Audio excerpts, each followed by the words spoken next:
Hi guys, welcome back to my channel. So in this video I'll be doing a skull makeup tutorial. So without further ado, let's get started. Before ako maglagay ng makeup is naglagay muna ako ng aking primer, which is yung Smashbox Photo Finish, and then nilagyan ko yung kilay ko ng Elmer's All-Purpose Glue Stick. Yung foundation naman na gamit ko is yung LA Girl Pro Matte in the shade medium beige na medyo maputi sa akin, pero okay lang yun kasi since it's a skull candy, syempre dapat medyo lighter sa yung foundation na gagamitin mo. Since it's a matte foundation, gumamit ako ng aking wet beauty blender para maging plakado yung foundation sa mukha ko. Kasi madali siyang mag-set. And then, nilagyan ko na siya ng powder using my Coty Airspun Loose Face Powder para ma-set ko na yung face ko dahil napaka-oily kong tao. Yan, pati yung bibig ko is nilagyan ko na din para mas kumapit yung black eyeliner na gagamitin ko, which is I'm doing right now sa aking kilay. Mag-drawing lang ako ng circle around the eyes kasi syempre pag skull, diba, dapat black yung area ng mata mo. So nagdo-draw muna ako. Actually hindi lang naman yan yung ginawa ko. Yan, medyo may konting toggle lang dun sa eyeliner kasi kahit waterproof siya is nahirapan talaga ako kasi sobrang matte ng aking foundation na ginamit.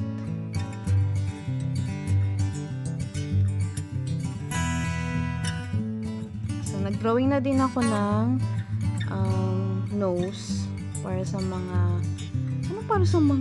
sa skull candy na nose. Yan, nais ko lang siya according sa shape ng aking nose kasi medyo maliit at malapad ang aking nose, kaya malaki yung na-drawing ko sa kanya.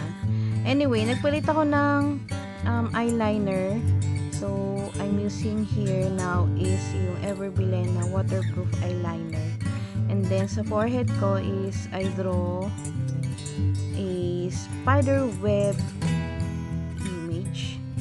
So ganun. Basta in-outline ko lang muna siya para hindi masyadong mahirap in case na magkamali ako. And then at the center of my forehead, below or above my nose is heart shape naman.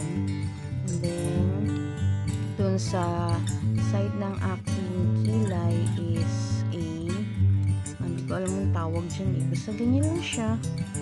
Yan, another one on the side.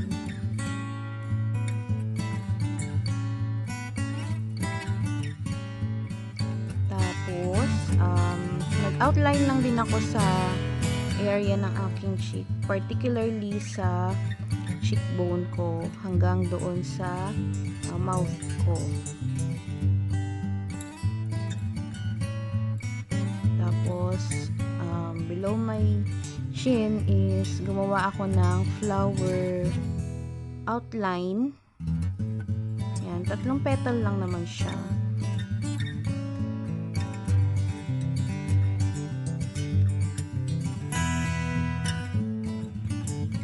And then a clear outline. Clear as in luha. Ganyan. Then sa side din ng aking cheek below is nag-drawing din ako ng outline. Tapos nag-drawing din ako ng ngipin ba yan? Sana all maganda ang ngipin.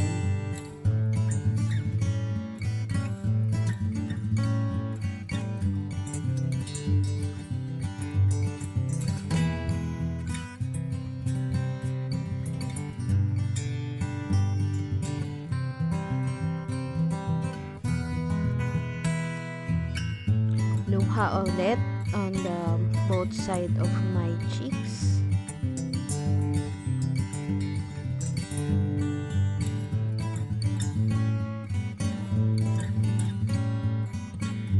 Ayan, since may outline na nga siya, tinuloy-tuloy ko na yung pag-drawing ko ng spider web. As you can see is, hindi siya ganun ka-perfect, pero okay lang yan kasi i-blend ko pa yan later.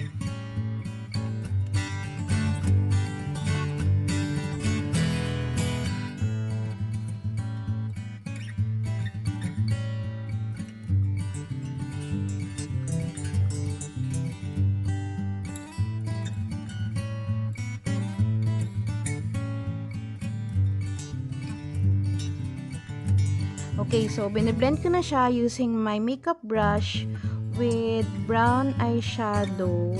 Pero ano lang naman, subtle lang, hindi buo yung paglagay ko nung brown eyeshadow with the outline na ginawa ko kanina. Para may pagka 3D lang yung dating niya, diba? Hindi yung very full yung drawing doon sa forehead ko. Nilagyan ko lang talaga siya ng dimension, I mean.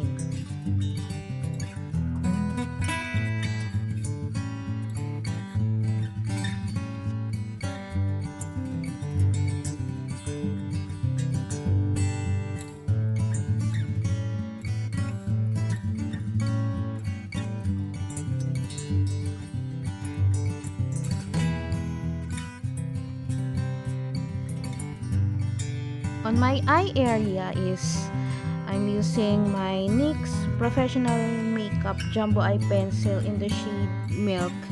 So, fill in ko lang siya using this eye pencil. Kaya ko siya fill in ng white para pag nilagyan ko siya ng black eyeliner, hindi, black eyeshadow later is kapit na kapit yung kulay doon sa area na nilagyan ko ng white pencil, which is itong NYX Jumbo Eye Pencil. At saka the rest nalalagay ko pang ibang color para mas mag-pop siya. And then yung iba din na dinrawing ko, yan, yung mga luha. And then yung sa heart din, yung sa may forehead ko. And sa my chin area na ginawa kong flower. Yung mga petals.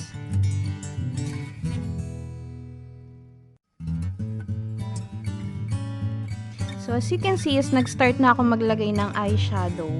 And the eyeshadow that I'm using there is my Color Board Beauty Glaze or Beauty Glaze Meteor Match Eyeshadow Tray Color Board. And ang color na ginagamit ko dyan is yung green.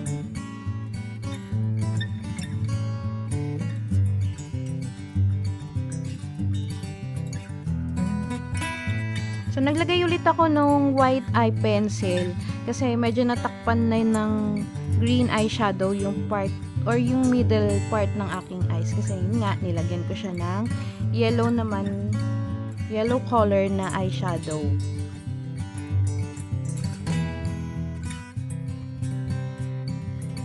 So dahil hindi ako nakontento, nilagyan ko siya ng neon pigment from Bones 03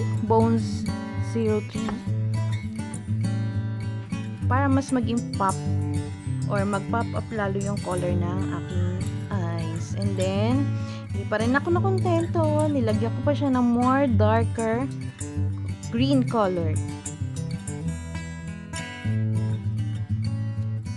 Siyempre, huwag natin kalimutan yung under eye area na lagyan ng eyeshadow. Kung ano yung ginamit mo sa eyelid.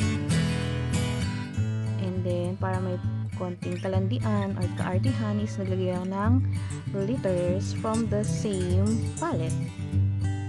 Ayun na, nag-start na ako mag-struggle dito dahil yung kilay ko is hindi nakikisama. So, nag-start na ako maglagay ng black eyeshadow which is I'm using is yung aking sleek makeup palette. Yan. Yung part na yun is nag-struggle talaga ako ng sobra. Ang hirap niya i-blend kasi nagbuo-buo na yung unang nilagay ko na white.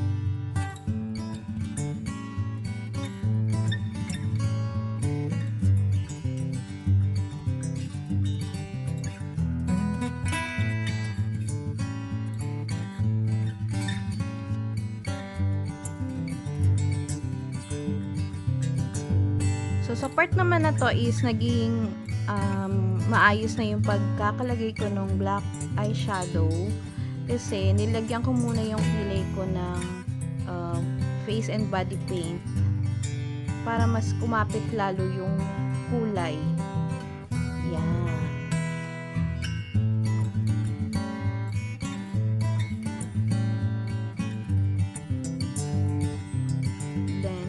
Blend is the key. So, dito sa part ng aking cheekbone is gumawa na ako ng contour or binlend ko na siya using a brown eyeshadow with the black one na ginamit ko. Yan, para magkaroon ng halo yung pisngi ko. Dahil sobrang taba ng face ko. Baka isipin na naman ng asawa ko matabang bungo na naman ako.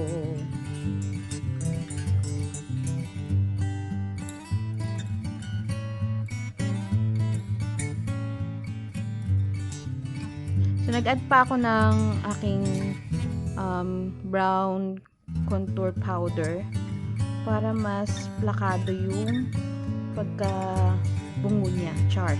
Ayan, and then nilagyan ko ng red eyeshadow yung heart shape na ginawa ko kanina.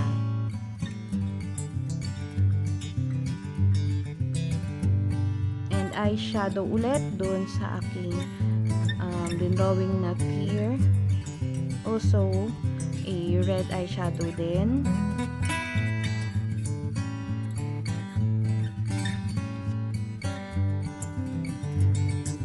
And then, fill in ko na yung part ng aking nose ng black face and body paint.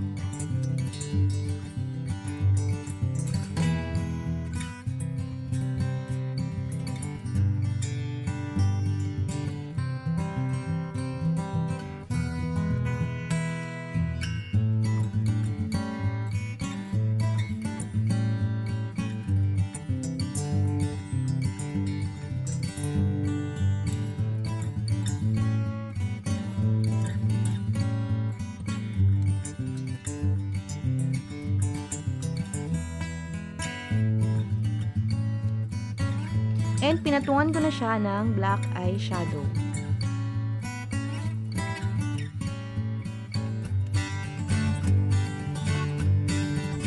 With the same eyeshadow na ginamit ko sa aking eyelid is ginamitan ko din ng blue eyeshadow yung flower petal na ginawa ko sa aking chin.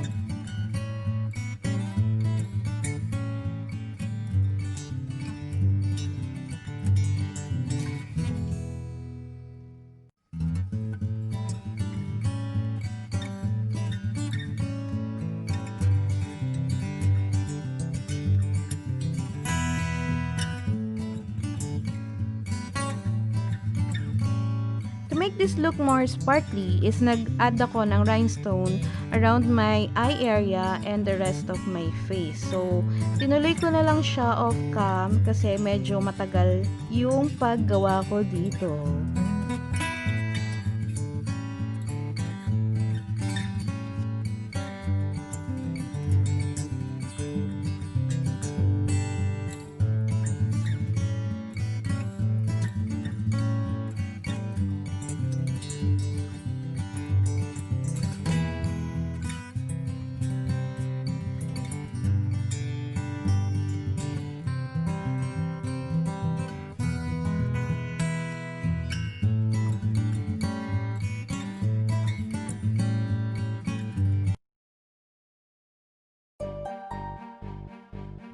Here's the final look of my Skull Candy makeup tutorial.